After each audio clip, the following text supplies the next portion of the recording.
ओम सभी को नमस्ते। मंत्रोच्चारण। मैं वीरेंद्र पांडे। ओ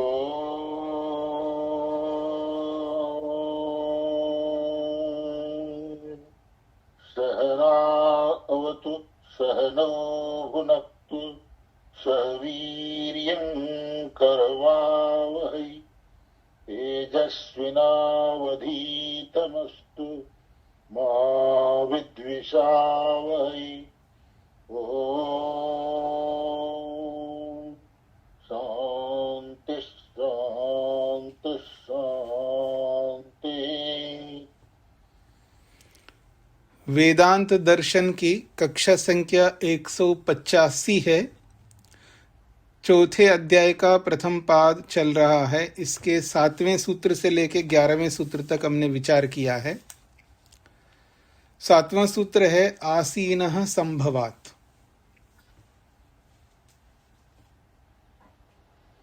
नमस्ते स्वामी जी। इस सूत्र के लिए एक भूमिका है। निदिध्यासनस्य ब्रह्मोपासनस्य या आवृत्तिः उक्ता तां कथम् अनुतिष्ठेत इति उच्यते। निदिध्यासनस्य श्रवण मनन निदिध्यासन से ईश्वर का साक्षात्कार करने के लिए शास्त्र का उपदेश है और उसका आवृत्ति भी करने के लिए भी उपदेश देता है। ये श्रवण मनन निदिध्यासन से उसका आवृत्ति करने के लिए शास्त्र में उपदेश है। पिछले सूत्र से ये 6 सूत्र से ये कहा गया है। अनन्तरं कथम् अनुतिष्ठेत इति उच्यते। कैसे ये करना है ये अगले सूत्र में बताया गया है। सूत्र है आसीनः संभवात्। आसीनः आसीनः समासीनः सम्यक् आसीनः। सम्यक् मतलब योग दर्शन में एक सूत्र है स्थिर सुख आसन। आसन स्थिर होना चाहिए, सुख भी होना चाहिए। स्थिर होने से मूर्ति के तरफ हम बैठना है, बैठ करके ध्यान करना है और शरीर को कोई पीड़ा न हो, वो सुख भी होना चाहिए।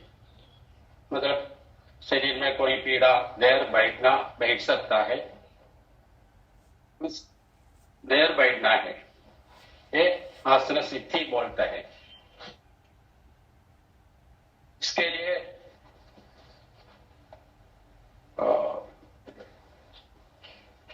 कोई दिन का हम आसन करना चाहिए और शांति आसन विधाय कुर्यात्। ये आसन में बैठने से, सुखासन में बैठने से हम मन शांत हो जाएगा। शांत मन में समाधि हो जाएगा। विधाय कुर्यात्। शांति आसन में बैठकर ध्यान करना चाहिए। कुतः संभवात्? तथा कृत्यैव आसनं कृत्यैव ब्रह्मोपासनया संभवो अस्ति। तो ये आसन में बैठकर ही हम ध्यान करना चाहिए। यदो अन्यत्र दोषापत्ति, अन्यत्र करना दोष भी हो जाएगा। लोग में डांस करके भक्ति दिखाता है, डांस करना हमारा मन डांस के पीछे जाएगा तो हमारा समाधि नहीं हो जाएगा, ईश्वर की साक्षात्कार नहीं हो जाएगा। ये सूत्र का अभिप्राय है। इसलिए हम बैठने से करना चाहिए। ये सूत्र का अभिप्राय है। ऐसा जी जयंत जी, अगर आप हिंदी में बता नहीं सकते तो अगर आप मलयालम तो सबको समझ में नहीं आएगा, इंग्लिश में आप एक्सप्लेन कर सकते हैं। सही रहेगा। हाँ, नेक्स्ट टाइम जब आपकी बारी आए तो आप इंग्लिश में भी एक्सप्लेन कर सकते हैं। ठीक है, ठीक है। जी, ध्यानाच्च कौन बता रहे हैं? स्वामी जी प्रणाम। जी ओम। ब्रह्मोपासना का प्रसंग चल रहा है। सूत्र 8, ध्यानाच्च ध्यानात् च ध्यानादपि ब्रह्मोपासनम भवति। ध्यान से ही ब्रह्म की उपासना होती है। न ध्यानम अंतरेण, ध्यान के बिना ब्रह्म की उपासना नहीं हो सकती। ध्यानम च आसनम अपेक्षते, और ध्यान के लिए आसन की अपेक्षा अवश्यम भावी है। यो ही कश्चित ध्यायति, जो भी मनुष्य ध्यान करता है उसे स्थिरीभूत्वैव ध्यायति, उसे अपना शरीर स्थिर करके ध्यान करना होता है। इसलिए तस्माद् अप्यासनम अनिवार्य अनुष्ठायम, इसलिए आसन लगाना अनिवार्य अनुष्ठान है। जी, जब तक आसन स्थिर नहीं होगा तब तक ध्यान नहीं हो सकता। अभिप्राय यह है कि ब्रह्मोपासना ध्यान के माध्यम से ही संभव होती है और वह ध्यान आसन के बिना नहीं हो सकता है। ओम। जी, अचलत्वं च अपेक्ष्य। नमस्ते स्वामी जी, वेदांत दर्शन में बड़ा अच्छा प्रसंग चल रहा है चतुर्थ अध्याय से, और उसमें जो सूत्र 7 है उसकी भूमिका में कहा है कि मनन, निधिध्यासन तथा ब्रह्मोपासना, किस तरह से ब्रह्मोपासना इनकी आवृत्ति कैसे करें। तो 7वें सूत्र में आसीनम च आसीनः संभवात् कहकर उसका उत्तर दिया गया है कि आसन से ही संभव होगा, और 8वें सूत्र में ध्यानाच्च कहकर यह कहा गया कि ध्यान से संभव होगी इनकी आवृत्ति, मनन, निधिध्यासन और ब्रह्मोपासना की। अब ध्यान के लिए क्या चाहिए, तो वो उसका उत्तर 9वें सूत्र में कहा है, अचलत्वं चापेक्ष्य। यह अति महत्वपूर्ण सूत्र है। इसमें कहा गया है कि ध्यान के लिए अचलत्व, स्थिरता अपेक्षित है। और स्थिरता किस तरह से आएगी, तो इस स्थिरता को योग दर्शन के साधन पाद के 47वें सूत्र में कहा गया है कि अचलत्व को ही प्रयत्न शैथिल्य कहा है। प्रयत्न शैथिल्य अनंत समापत्तिभ्याम कहकर ये कहा है कि किस तरह से अचलत्व की प्राप्ति होगी। तो कहा है कि प्रयत्न शैथिल्य मतलब शारीरिक क्रियाओं को रोकना। शारीरिक क्रियाओं को रोकने से आसन की सिद्धि होगी और स्थिरत्व की प्राप्ति होगी।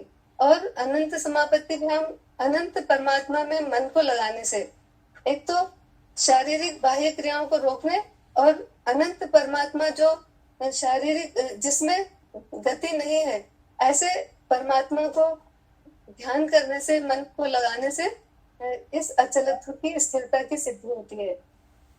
आगे इसे सूत्र के में छांदोग्य उपनिषद का प्रमाण भी दिया है पृथ्वी के लिए, कि पृथ्वी, ऐसा प्रतीत होता है, ध्यायतीव पृथ्वी। पृथ्वी क्योंकि अचल है, वह अचल होने से उसके अचलत्व को देखते हुए छांदोग्य उपनिषद में ये कहा है, मानो पृथ्वी ध्यान कर रही है। इस तरह से यह सिद्ध होता है कि अचलत्व, ध्यान के लिए अचलत्व की अपेक्षा है। धन्यवाद स्वामी जी। जी, स्मरन्ति च। जी, नमस्ते स्वामी जी। जी, वेदांत दर्शन का ये चौथे अध्याय के प्रथम पाद का 10वां सूक्त है, स्मरन्ति च, जिसका अर्थ है कि शास्त्रों में ऐसा ही कहा गया है। तो इसके पूर्व सूत्रों पर हम विचार करके देखते हैं उन पर कि ऐसी क्या बात कही गई है जो ब्रह्म उपासकों को ब्रह्म का ज्ञान प्राप्त करने के लिए क्या करना चाहिए, किस विधि से उनको उसकी उपासना, उनका ध्यान करनी चाहिए। तो उसमें महर्षि वेद व्यास जी 7वें सूक्त में कहते हैं कि आसनी संभवात, अर्थात मनन, निधि ध्यासन और ब्रह्मोपासना ध्यान द्वारा ही करना चाहिए। फिर 8वें सूक्त में कहते हैं कि ध्यान के साथ साथ उसमें आसन के साथ साथ उसमें ध्यान की बात कही गई है कि जो 8वें सूक्त में ब्रह्मोपासना और ध्यान के माध्यम से ही ये संभव है, और ध्यान बिना आसन का नहीं हो सकता। आसन की अनिवार्यता है ध्यान में।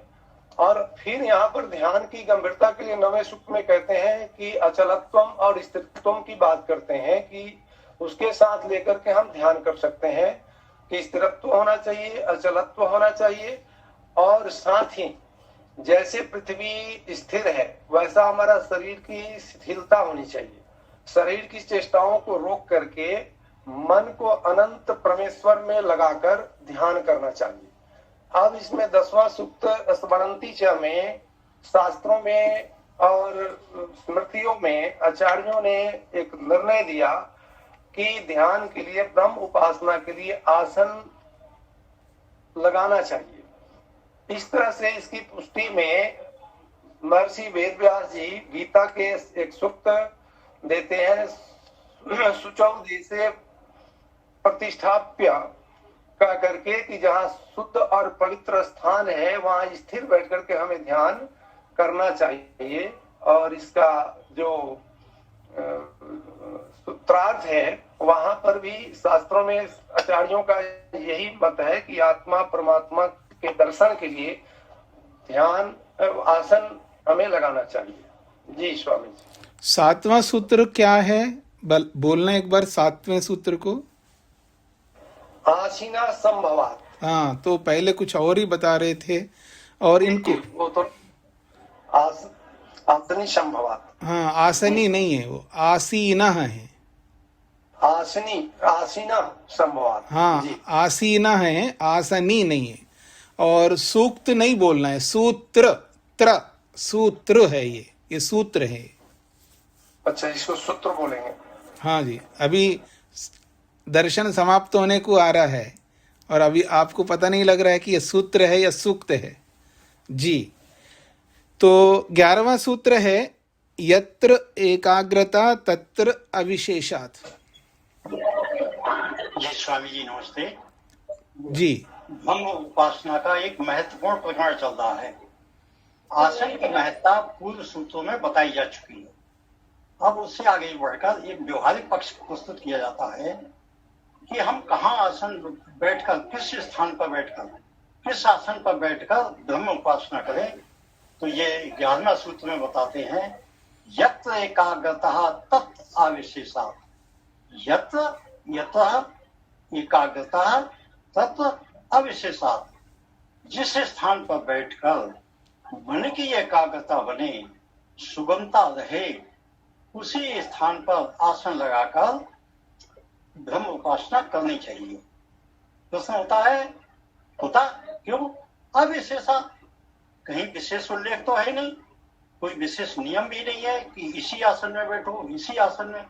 आसन की ही बात केवल नहीं है, किस दिशा में बैठो, किस वस्त्र को पहनकर बैठो, किस काल में बैठो, ये सब का निराकरण किया गया है। क्योंकि ब्रह्म उपासना के लिए चित्त की प्रसन्नता, चित्त की एकाग्रता हेतु है। इसी क्रम में श्वेताश्वतर उपनिषद में एक महत्वपूर्ण मंत्र उल्लेख किया गया है, मनो अनुकूले नातु चक्षुपीडने।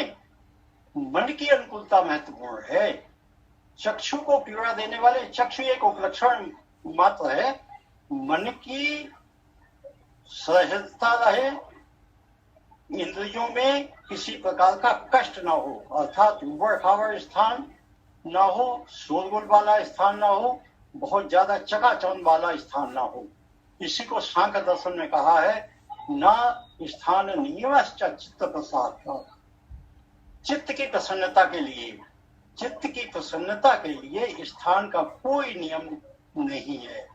अर्थात ब्रह्म उपासना करने के लिए इस सूत्र में महर्षि ने बहुत ही तमाम शंकाओं का निराकरण करके ये हमको सुविधा दी है, जिसमें आपको सहजता रहे, चित्त की प्रसन्नता रहे। उसी स्थान पर बैठकर, उसी दिशा में बैठकर, उसी काल में बैठकर ब्रह्म उपासना करनी चाहिए। ब्रह्म उपासना ही प्रमुख है, अन्य सब साधन है वो गौण है। ये सब साधन ब्रह्म की उपासना के लिए माध्यम मात्र है, साधन मात्र है। ओम जी। तो प्रसंग आपके सामने है, महत्वपूर्ण प्रसंग है। आसन को लेकर के बात कही गई है, ध्यान को लेकर के बात कही गई है। आसन कैसा हो और ध्यान किस स्थिति में होना चाहिए।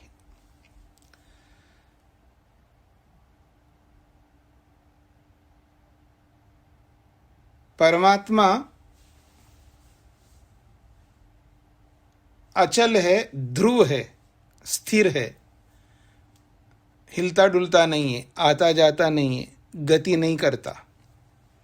तो ना हिलने डुलने वाले परमात्मा को पाने के लिए, ना हिलने डुलने वाले परमात्मा को पाने के लिए हिलना डुलना बंद करना है, उछलना कूदना बंद करना है, नाचना झूमना बंद करना है। तो ना हिलने डुलने वाले परमात्मा को पाने के लिए हिलना डुलना बंद करके स्थिर हो करके एक आसन लगा करके मनन करो, निधिध्यासन करो, ध्यान करो। और कहाँ बैठो, तो जहां मन की एकाग्रता बने वहां पर बैठो। किस दिशा में बैठो, किस काल में बैठो, कब बैठो, कैसे वस्त्र पहन करके बैठो, कैसे भी करो आप, बस शर्त यह है मन की एकाग्रता बने। मन की एकाग्रता के लिए जैसा भी आप करो वो सब स्वीकार्य है।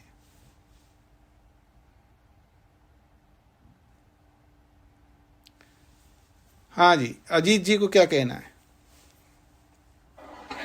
स्वामी जी, एक प्रश्न है कि जो आसन की यहाँ चर्चा हो गई कि आसन और ध्यान, लेकिन आसन और ध्यान के बीच में जो प्राणायाम, प्रत्याहार और धारणा, ये तीन बातों को छोड़ के इकट्ठे वहां पर कैसे पहुंच गए स्वामी जी।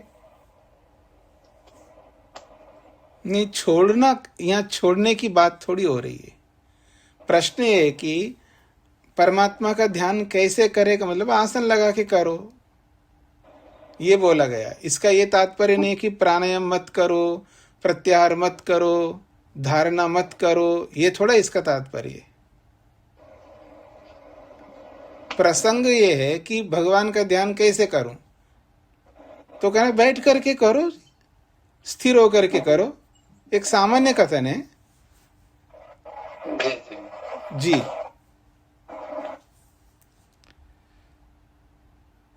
अब एक और महत्वपूर्ण बात कही जा रही है।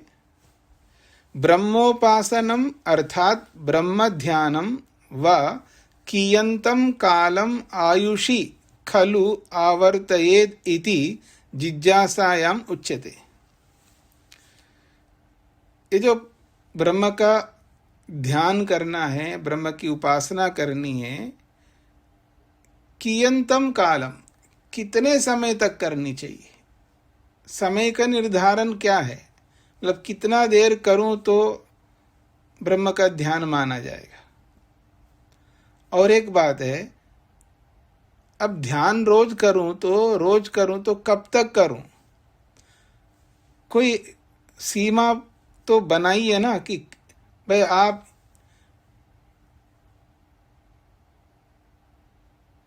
बचपन से लेकर के कब तक मैं ध्यान करूं, किस आयु से ध्यान प्रारंभ करूं और किस आयु तक ध्यान करूं।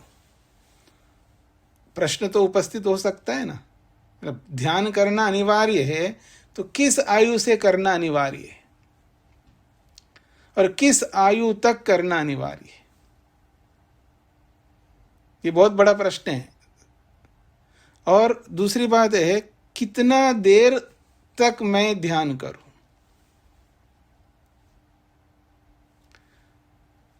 तो कुछ बातों का यहां पर समाधान किया जा रहा है।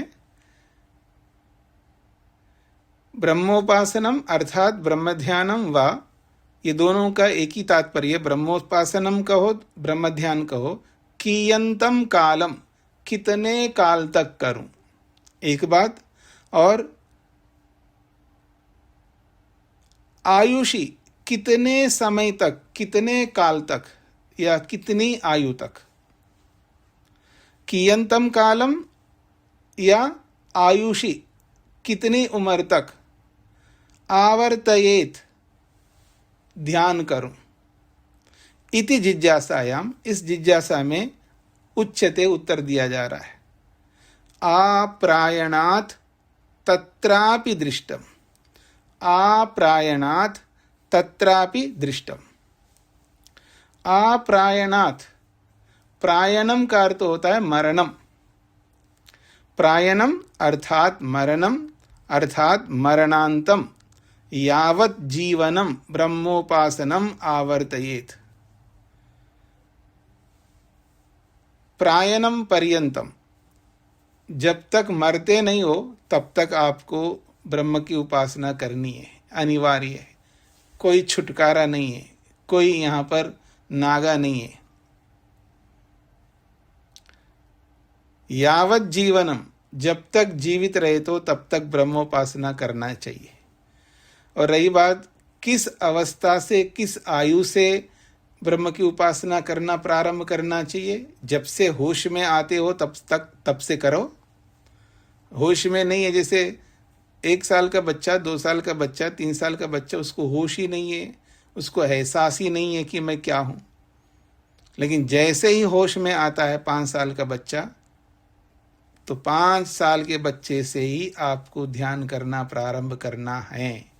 इसलिए स्वामी दयानंद सरस्वती जी ने सत्यार्थ प्रकाश में 5 साल के बच्चे को भी बिठा करके, माता हो या पिता हो, अपना आचार्य हो, ये तीनों में से, तीनों शिक्षकों में से कोई भी, जिस शिक्षक के पास वो बच्चा रहता है उसको ध्यान कराना, वहीं से सिखाना चाहिए।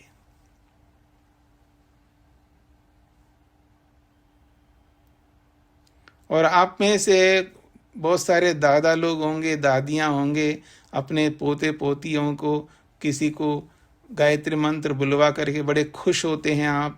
आपको ऐसा लगता है कि बस मेरा तो कर्तव्य पूरा हो गया, मेरे बेटे को, मेरे पोते को या पोती को गायत्री मंत्र आता है, कोई श्लोक आता है, कोई एक आध चीज बोलता है, बुलवाते हैं, बड़े खुश होते हैं।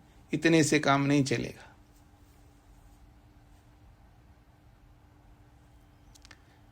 प्रायणम मरणम मरणांतम यावत् जीवनम ब्रह्मोपासनम आवर्तयेत, जब तक जीते हो तब तक ब्रह्म की उपासना करना ही है, उसकी आवृत्ति को रोकना ही नहीं है। और ऐसा ही शास्त्रों में दृष्टम देखा जाता है। स यो ह वै तद् भगवन् मनुष्येषु प्रायणांतम ओंकारम अभिध्यायीत। ये प्रश्नोपनिषद का है। स यो ह वै तद् भगवन, भगवन ये संबोधन है। हे भगवन, हे ऋषिवर, स यो वह जो, ह वै निश्चित रूप से, तद ये बात अच्छी तरह समझ लेना चाहिए, मनुष्येषु मनुष्यों के संदर्भ में कहा जा रहा है। प्रायणांतम, प्रायणांतम मृत्यु पर्यंत, मृत्यु तक, ओंकारम अभिध्यायीता, ओंकार का ध्यान करना चाहिए। प्रायणांतम ओंकारम अभिध्यायीता, मृत्यु तक, मृत्यु होने तक ओंकार का ध्यान करना चाहिए। ये मनुष्येषु, ये मनुष्यों के संदर्भ में ये बात कही जा रही है, मनुष्यों के लिए कर्तव्य के बारे में बताया जा रहा है।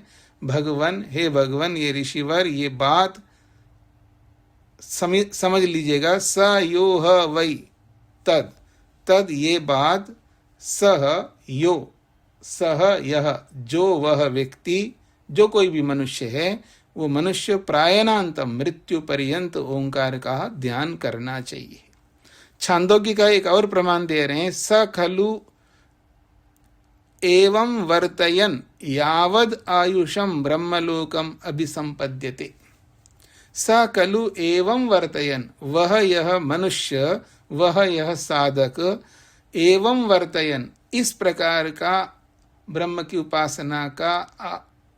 उपासना की आवृत्ति करता हुआ, यावद आयुषम, जब तक जीता है तब तक ब्रह्म की उपासना की आवृत्ति करता हुआ जब आगे बढ़ता है और फिर शरीर छोड़ करके जाता है तो ब्रह्मलोकम अभिसंपद्यते, वो ब्रह्मलोक को प्राप्त होता है। तत्र अपि दृष्टम, इस संदर्भ में ऐसा ही देखा जाता है। तत्रापि प्रायण काले अपि ब्रह्म ध्यानम कार्यमिति श्रुतौ दृष्टम। तत्रापि, इस संदर्भ में भी, ब्रह्मोपासना के संदर्भ में भी ये देखा जाता है। क्या? प्रायण काले अपि, प्रायण काले अपि, मरते समय भी, मरणासन्न व्यक्ति जब मृत्यु को प्राप्त हो रहा है, पता लगता है लोगों को भी बस अब जाने वाले हैं ये व्यक्ति, तो प्रायण काले अपि, मृत्यु के काल में भी ब्रह्म ध्यानम कुर्याम कार्यमिति, ब्रह्म का ध्यान करना चाहिए, जैसे स्वामी दयानंद सरस्वती जी ने किया है। यह श्रुति में देखा जाता है। तद्यथा, जैसा कि सो अंतवेलायाम एतत्त्रयम् प्रतिपद्येत, सह अंतवेलायाम, सह वह व्यक्ति जो मरने वाला है, वो व्यक्ति अंतवेलायाम मृत्यु के काल में, एतत्त्रयम् प्रतिपद्येत, ये तीन बातों को अच्छी तरह जान करके करे, अर्थात वो श्रवण करे, ब्रह्म के बारे में सुने, क्योंकि खुद पढ़ नहीं सकता है उस समय, तो कम से कम अपने निकटस्थ लोगों के वाणी के माध्यम से वो श्रवण करे, और जो कुछ भी कुछ कहना हो कुछ बोल दे, जाते जाते श्रावयेत, बोले। और तीसरी बात है कि ध्यान करे, श्रवण करे, श्रावण करे, ध्यान करे, तीन बातें हैं ना। सो अंतवेलायाम, वह व्यक्ति, मरने वाला व्यक्ति, मरणासन्न व्यक्ति, अंतवेलायाम मृत्यु के काल में, एतत्त्रयम् प्रतिपद्येत, ये तीन बात करे, कुछ सुनाए, कुछ सुने और ध्यान करे। कठोपनिषदकार भी कह रहे हैं, प्रयतः श्राद्ध काले वा श्रावयेत, प्रयतः मृत्यु के समय में, मरणासन्न की स्थिति में, श्राद्ध काले वा, अथवा जहाँ श्राद्ध, जहाँ बड़े लोगों की श्रद्धा से सेवा किया जाता है, वहाँ पर ये अवश्य श्रावयेत, वो सुनाए। मृत्यु के काल में मरने वाले को भी सुनाना चाहिए कि मैं मरने जा रहा हूँ, मैं शरीर छोड़ने जा रहा हूँ, मैंने जो भी अच्छा किया बुरा किया वो मेरे साथ जाएगा, लेकिन आप लोगों को सावधानी से रहना है, मेरे जैसे भूल नहीं करना है। जो कुछ भी उसको बताना है वो श्रावयेत, सुनाए। और श्राद्ध काले, वाह का मतलब अथवा श्राद्ध काले, श्राद्ध काल का मतलब जब श्राद्ध देते हैं ना, आप लोग कभी देते हैं आप श्राद्ध? श्राद्ध का मतलब मरे हुए लोगों के लिए नहीं है। हम जैसे लोग जब आपके पास आए तो श्राद्ध देना हमको, क्यों जी? हम जैसे लोग कभी आपके पास आ जाए तो श्राद्ध करना, हमारा श्रद्धा से सेवा करना है, ये इसका तात्पर्य है। तो जब श्रद्धा से जब किसी विद्वान की सेवा करते हैं उस समय भी श्रावेत, उस समय भी सुनाए, कुछ अपने जीवन के कार्यों को सुनाए, जी मैंने ये किया है, ये उचित किया है, अनुचित किया है, आप कुछ बताइए, मैं ये करता हूँ, ये जो भी आप करते हैं अपने लक्ष्य के लिए, वो उसको आपको सुनाना चाहिए सेवा के समय, केवल खिला पिला करके भेजना नहीं है आपको। सूत्रार्थ लिखिएगा,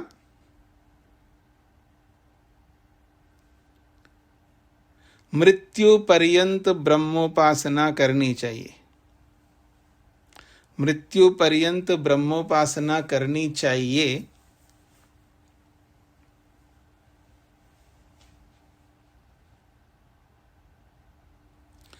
मृत्यु पर्यंत ब्रह्मोपासना करनी चाहिए और मृत्यु काल में भी।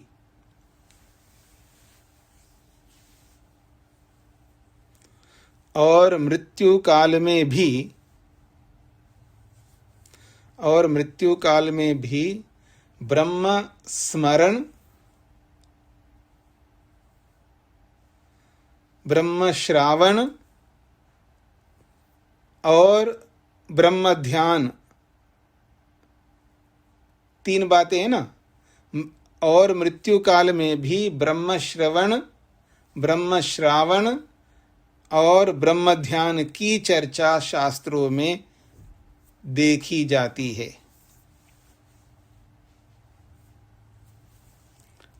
ब्रह्म स्मरण, ब्रह्म श्रावण और ब्रह्म ध्यान की चर्चा शास्त्रों में देखी जाती है।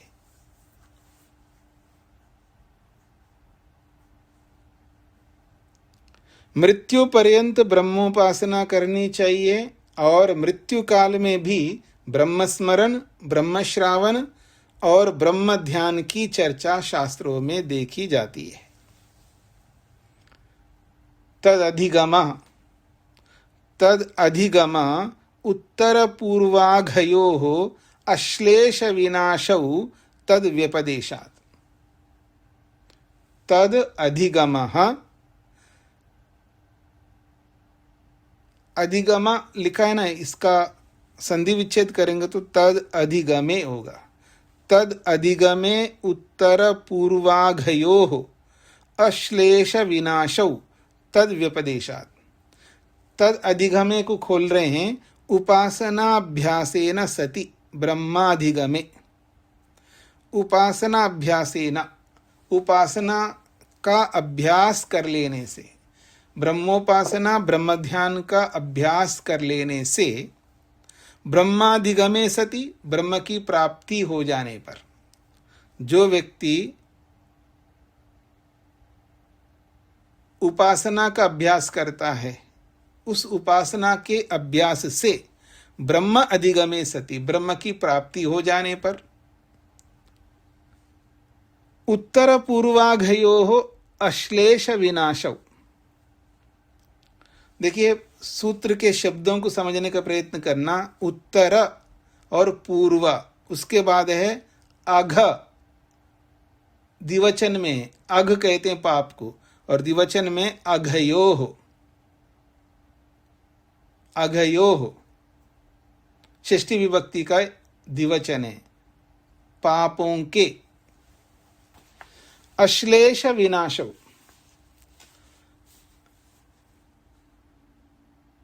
श्लेष का अर्थ होता है बचा हुआ, और अश्लेष कहते हैं कुछ नहीं बचे, संपूर्ण पापों का विनाश होता है। अगयोः अश्लेष विनाशो।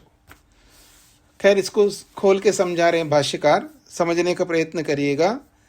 उपासना का अभ्यास करने से ब्रह्म की प्राप्ति हो जाने पर उत्तर पूर्वयोः पापयो, अघ कहते हैं पाप, उसको खोला है पापयोः। उत्तर पूर्वयोः पापयो, उत्तर और पूर्व वाले पापों के क्रमेण अश्लेष विनाशो भवतः, क्रम से संपूर्ण विनाश को प्राप्त होते हैं। कौन पाप? उत्तर क्या है, पूर्व क्या है, उसको समझाया जा रहा है। उत्तरस्य पापस्य अश्लेषो असंपर्क संसर्ग अभावः। उत्तरस्य पापस्य, उत्तर का मतलब है बाद में होने वाला पाप, अर्थात भविष्य में होने वाले पाप। तो भविष्य में होने वाले पाप को उत्तर कहते हैं। पूर्व का मतलब जो हो चुका है, पूर्व का मतलब जो पाप हो चुका है उसको पूर्व कहा है, और उत्तर का मतलब जो होने वाला पाप है। तो पहले कह रहे हैं उत्तरस्य, जो होने वाला, बाद में आने वाला जो पाप है, उस पाप का अश्लेष संपर्क, अश्लेष असंपर्क, पूर्ण रूप से संपर्क ही नहीं होगा।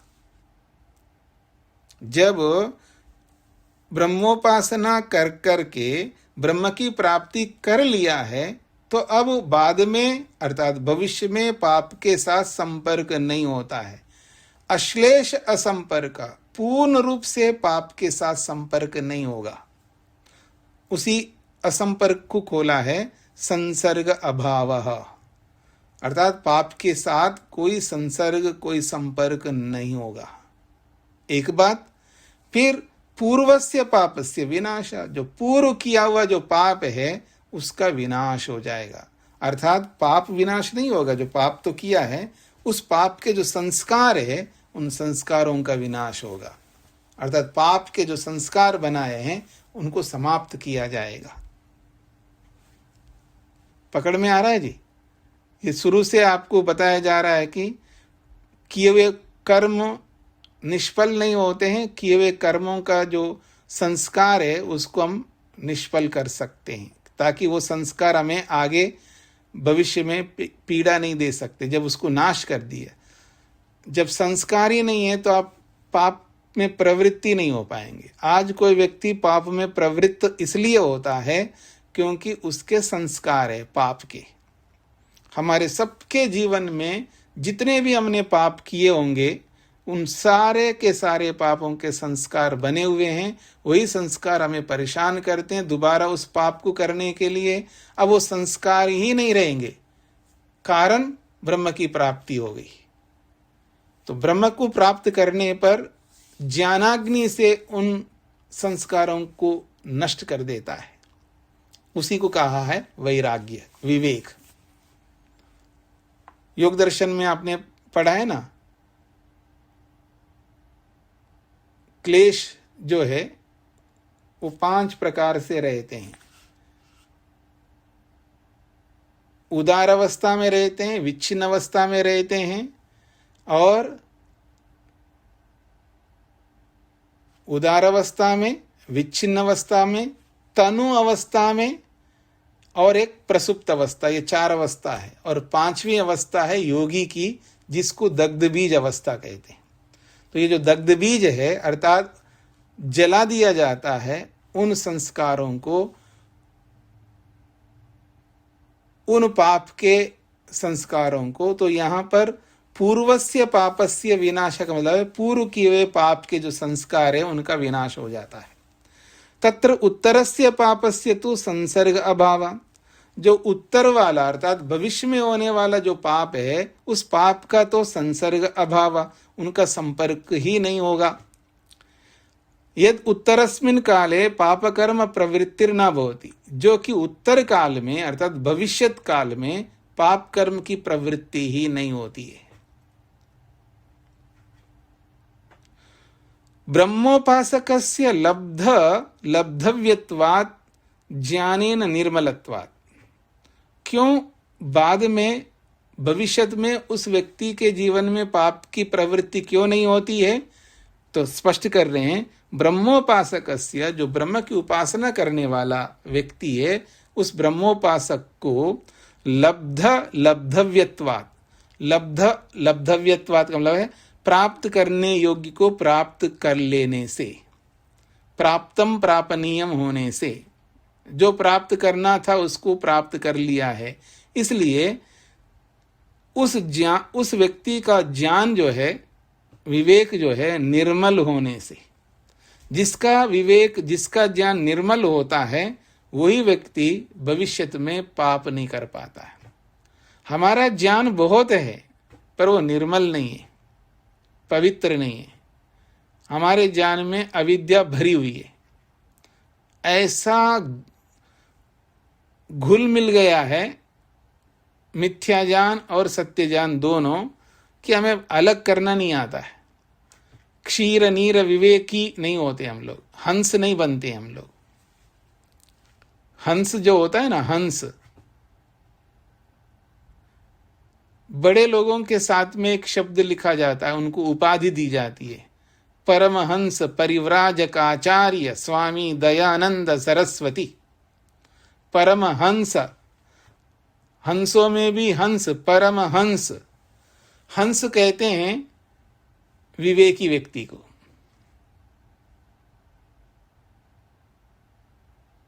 तो हमें वो स्थिति नहीं है, अर्थात हमारे पास में तत्वज्ञान भी है लेकिन मिथ्या ज्ञान भी बखूबी है। इतना है कि जैसे कोई होता है ना, कंटेनर होता है ना, कंटेनर, हमारे कंटेनर में भरा हुआ है नॉलेज, पर उस नॉलेज के अंदर तत्वज्ञान कहां पर है ये निकाल नहीं पाएंगे हम, क्योंकि उस कंटेनर में मिथ्या ज्ञान ही ज्यादा भरा हुआ है। तो यहां पर बोला जा रहा है कि लब्ध लब्धव्यत्वात्, लब्ध लब्धव्यत्वात्, जो लब्धव्य है उसको लब्ध कर लिया, अर्थात जो प्राप्त करने योग्य को प्राप्त कर लिया गया है, इसलिए ज्ञानेन निर्मलत्वात्, फिर उसका ज्ञान निर्मल है, पवित्र है, इसलिए उसको भविष्य में कोई पाप लिप्त नहीं हो सकता। पूर्वस्य च नाशः भवति एव, पूर्व वाला तो नाश हो ही जाता है, अर्थात पूर्व वाला जो पाप है उसके जो संस्कार है वो तो नष्ट हो ही जाता है। ज्ञानाग्ने जाज्वल्यमानत्वात्, ज्ञानाग्ने जाज्वल्यमानत्वात्, ज्ञानाग्नि से उसको जला दिया गया होने से, ज्ञानाग्ने जाज्वल्यमानत्वात्, ज्ञानाग्नि से उसको जला दिया गया होने से। एक उदाहरण से समझा रहे हैं, काष्ठम इव संचितम पापम भस्मी भवति, काष्ठम इव, जैसे लकड़ी को अग्नि से जला दिया जाता है, भस्म किया जाता है, ऐसे ही जो हमारा जो संचित पाप के संस्कार है उसको भी भस्मी भवति, उसको भी भस्म किया जाता है ज्ञानाग्नि से। और तद व्यपदेशात तथा कृत्वा तस्य वर्णनात्, ऐसा ही मान करके शास्त्रों में वर्णन किया गया है। एक उदाहरण से समझा रहे हैं, यथा पुष्कर पलाश आपो न श्लिष्यन्त एवं विद एवं विधि पापम कर्म न श्लिष्यते। ये छांदोग्य का बहुत महत्वपूर्ण वाक्य है। यथा पुष्कर पलाश, पुष्कर पर, पुष्कर कहते कमल को और पलाश कहते हैं पत्ते को। जैसे कमल का पत्ता, पुष्कर पलाश, पुष्कर शब्द कमल के लिए आता है और पलाश का अर्थ यहाँ पर पत्ता, पत्र, पत्रम। तो यथा पुष्कर पलाश, जैसे कमल का पत्र, आपो न श्लिष्यन्त, जल से चिपकता नहीं है,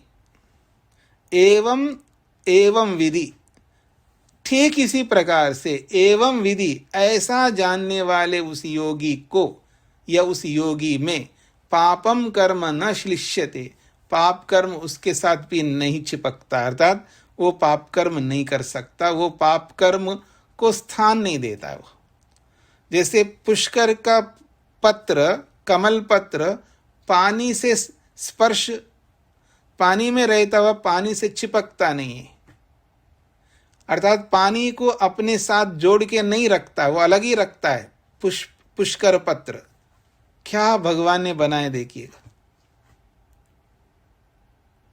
यदि हम अपने हाथ को पानी में ऐसा रख दें ना, पूरा अंदर भी ना करें, केवल पानी के साथ ऐसे रखें और ऐसे रख के गल जाएगा हमारा हाथ, मतलब लंबा रखने से, लेकिन वो पानी में ही रहता है, डूबा भी रहता है, हमेशा पानी में रहता है, लेकिन श्लिष्य नहीं होता, अर्थात चिपकता नहीं है पानी उसके साथ और वो गलता भी नहीं है। तो जैसे कमल का पत्र पानी में रहता हुआ भी पानी से चिपकता नहीं है, ठीक इसी प्रकार एवं विधि, ऐसे जानने वाले तत्वज्ञानी व्यक्ति में ये पाप जो है चिपकता नहीं है, पाप उसके अंदर नहीं ठहर सकता, पाप रहता ही नहीं उसके अंदर। एक और उदाहरण दे रहे हैं, तद यथा, जैसा कि इशिका तूलम अग्नौ प्रोतम प्रदूयेत एवं ह अस्य सर्वे पाप्मनः प्रदूयन्ते। इशिकातूलम, इशिकातूलम कहते हैं जैसे रुई, जैसे रुई को अग्नौ प्रोतम, अग्नि में डाल दिया जाए तो प्रदूयेत, वो एकदम भस्म हो जाएगा। एवं ऐसा ही अस्य सर्वे पापमाना, इस योगी के सारे पाप जो है प्रदूयन्ते, वो भी जल जाते हैं, क्योंकि उसके पास ज्ञानाग्नि है। योगी के अंदर, योगी के जीवन में ज्ञानाग्नि है, विवेक रूपी अग्नि है, तत्वज्ञान रूपी अग्नि है। वो तत्वज्ञान रूपी अग्नि जो है उसके सारे पाप रूपी संस्कारों को जला दे देता है। जैसे रुई को या रेशम को अग्नि में डाल देने से वो जला देता है अग्नि, वैसा ही। सूत्रार्थ लिखिएगा। उपासना के माध्यम से ब्रह्म प्राप्ति होने पर, उपासना के माध्यम से ब्रह्म प्राप्ति होने पर, उपासना के माध्यम से ब्रह्म प्राप्ति होने पर भविष्य में होने वाले पापों के साथ, भविष्य में होने वाले पापों के साथ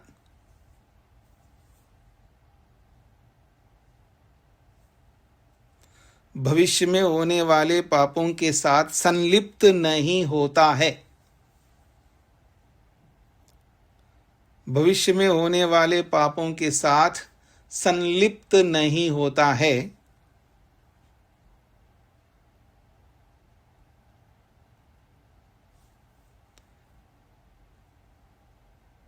भविष्य में होने वाले पापों के साथ संलिप्त नहीं होता है और भूतकाल में किए गए पापों के भूतकाल में किए गए पापों के भूतकाल में किए गए पापों के संस्कारों को नष्ट कर देता है।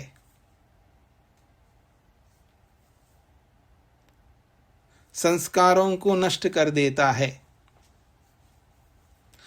और भूतकाल में किए गए पापों के संस्कारों को नष्ट कर देता है। ऐसा ही शास्त्र वर्णन करते हैं, ऐसा ही शास्त्र वर्णन करते हैं, ऐसा ही शास्त्र वर्णन करते हैं। उपासना के माध्यम से ब्रह्म प्राप्ति होने पर भविष्य में होने वाले पापों के साथ संलिप्त नहीं होता है और भूतकाल में किए गए पापों के संस्कारों को नष्ट कर देता है। ऐसा ही शास्त्र वर्णन करते हैं।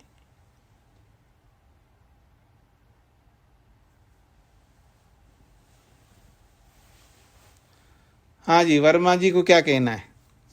नमस्ते स्वामी जी। जी स्वामी, 12वां वाले का ये अप्रायणात जो शब्द है, इसका अर्थ प्रायण माने तो समझ में आया कि मरण, जैसे बताया कि अंतिम समय मरने की स्थिति तक, जब तक मृत्यु ना हो या जब तक सांस चल रही है। तो अप्रायणात से क्या मतलब होगा, इसका अर्थ बताया ना। अप्रायणात का मतलब मृत्यु पर्यंत। आ शब्द का अर्थ होता है पर्यंत। अच्छा, धन्यवाद स्वामी जी। हाँ जी, सुहासिनी जी को क्या कहना है?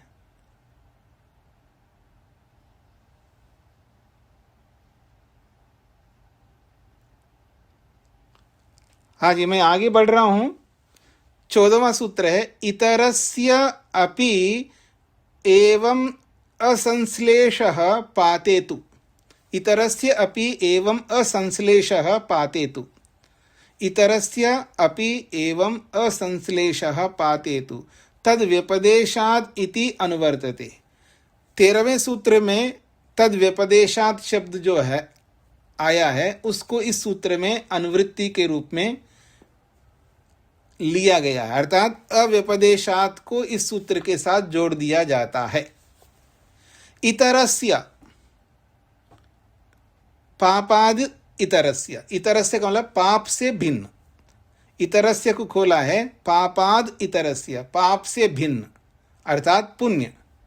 पाप से भिन्न जो पुण्य है उस पुण्य का भी, पुण्यस्य अपि खलु एवं अश्लेषो अश्लेष विनाश रूपः। ये जो पाप नष्ट होता है बोला है पिछले सूत्र में, तो यहाँ कह रहे हैं इतरस्य, जो बात पाप से भिन्न जो है, जो पुण्य है, वो पुण्य भी पूर्ण रूप से नष्ट होता है, इसका तात्पर्य है। अर्थात वो पुण्य के संस्कार भी नष्ट हो जाते हैं, ये इसका तात्पर्य है। पूर्वस्य अश्लेष उत्तरस्य विनाशो देहपाते तु जायते तद व्यपदेशः तथैव तस्य वर्णनात्। तद व्यपदेशाद इति अनुवर्तते। 13वें सूत्र में तद व्यपदेशाद पद को यहाँ पर सूत्र में जोड़ा जाता है। अब सूत्र में जो इतरस्य शब्द आया है उसको खोल रहे हैं। इतरस्य अर्थात पापाद इतरस्य, पाप से जो भिन्न है। तो पाप से भिन्न कौन होगा? पुण्य होगा। तो पुण्यस्य अपि, पुण्य का भी, खलु निश्चित रूप से, एवं इसी प्रकार से, जिस प्रकार से पाप के संस्कार नष्ट होते हैं, एवं उसी प्रकार पुण्य के संस्कार भी अश्लेष अर्थात पूर्ण रूप से विनाश रूपा, वो भी संस्कार पूर्ण रूप से नष्ट हो जाता है।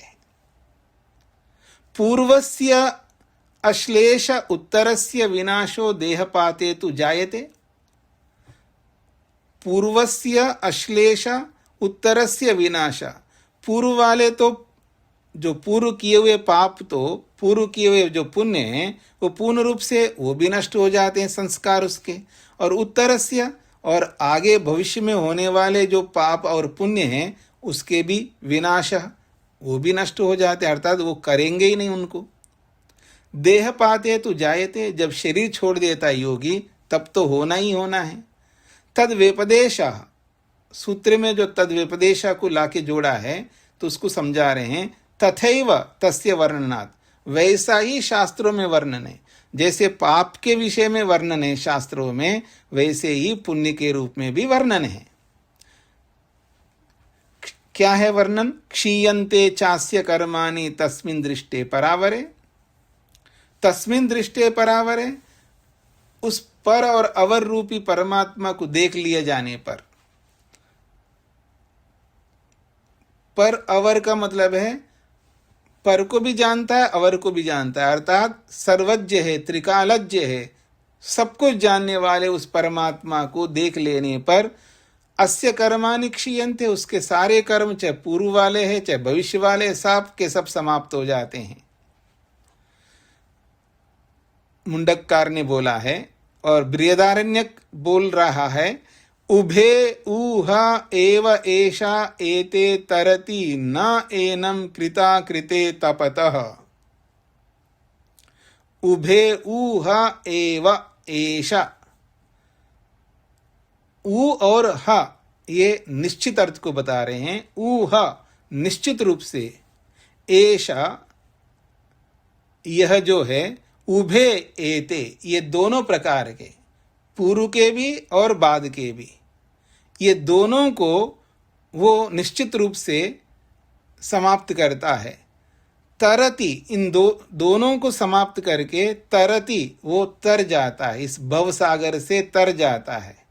ऐसे भवसागर से तरने वाले योगी को, न एनम ऐसे उस योगी को, एनम ऐसे उस योगी को, कृता कृते न तपता, किए हुए कर्म और भविष्य में होने वाले कर्म न तपतः, उसको परेशान कभी नहीं करते। उभे ऊह एव एषा एते, एते को उभे के साथ जोड़ दे। उभे एते ये दोनों प्रकार के, पूर्व वाले पाप कर्म पुण्य कर्म, बाद वाले भविष्य में होने वाले पाप और पुण्य कर्म, ये दोनों प्रकार के जो है, इन दोनों प्रकार के कर्मों को उसने समाप्त कर दिया है। तो ऐसा योगी ही तरति, वो भवसागर से तरता है।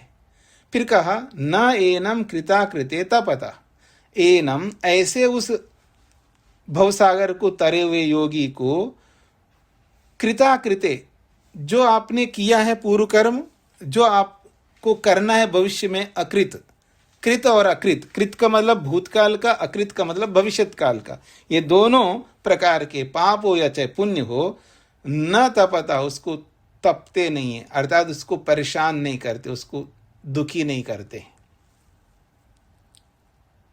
न वै सतः प्रिया प्रिययोः अपहत अस्ति, ये बहुत महत्वपूर्ण छांदोग्य का वचन है। न वै सतः प्रिया प्रिययोः अपहतिरस्ति, वै निश्चित रूप से, सतः, सतः का मतलब है जिसका शरीर विद्यमान है, और प्रिया प्रिययोः, प्रिय कहते हैं पुण्य को और अप्रिय कहते हैं पाप को, प्रिय कहते हैं सुख को और अप्रिय कहते हैं दुख को, चाहे सुख दुख का हो, पाप पुण्य का हो, ये दोनों ही न अपहतिरस्ति, उससे छुटकारा नहीं पा सकता व्यक्ति। जब तक शरीर है तब तक सुख और दुख से छुटकारा पा नहीं सकता व्यक्ति। सुख तो होगा ही है, दुख तो होगा ही है, चाहे योगी हो चाहे भोगी हो। शरीर जब तक है सुख दुख से छुटकारा नहीं पा सकता। भूख का दुख, प्यास का दुख होगा ही होगा व्यक्ति को, सोने का, उठने का, बहुत सारे छोटे मोटे जो दुख होते, अविद्या वाले दुख नहीं। यहां पर अविद्या वाले दुख होते हैं ऐसा नहीं है इसका तात्पर्य। जैसे भूख लगती है, योगी को भी भूख लगना भी तो दुख है, प्यास लगना भी दुख है, सोना नहीं चाहता फिर भी सोना पड़ता तो भी तो दुख है।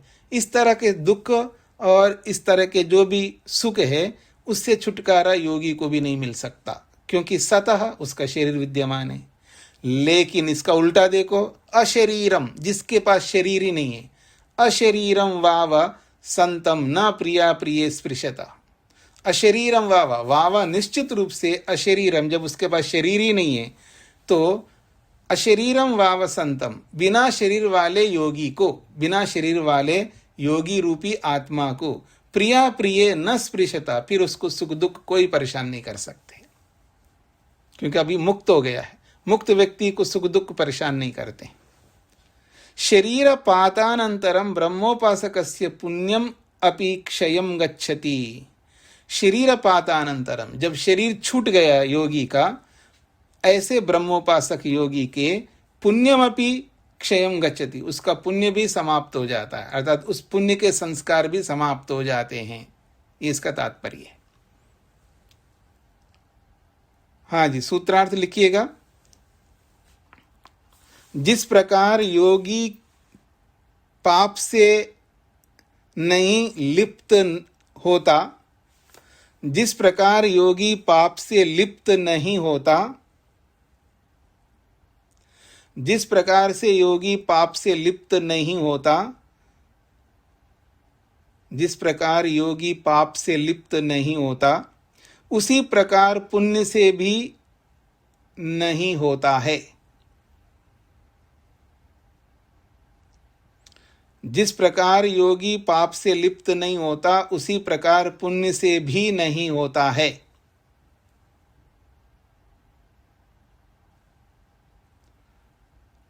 और शरीर के छूट जाने पर,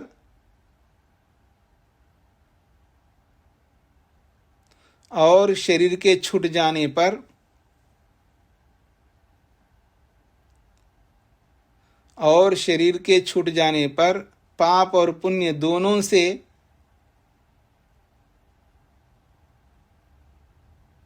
संबंध नहीं रहता, और शरीर के छूट जाने पर पाप और पुण्य दोनों से ही संबंध नहीं रहता, और शरीर के छूट जाने पर पाप और पुण्य दोनों से ही संबंध नहीं रहता। जिस प्रकार योगी पाप से नहीं लिप्त होता, उसी प्रकार पुण्य से भी नहीं होता है, और शरीर के छूट जाने पर पाप और पुण्य दोनों से ही संबंध नहीं रहता।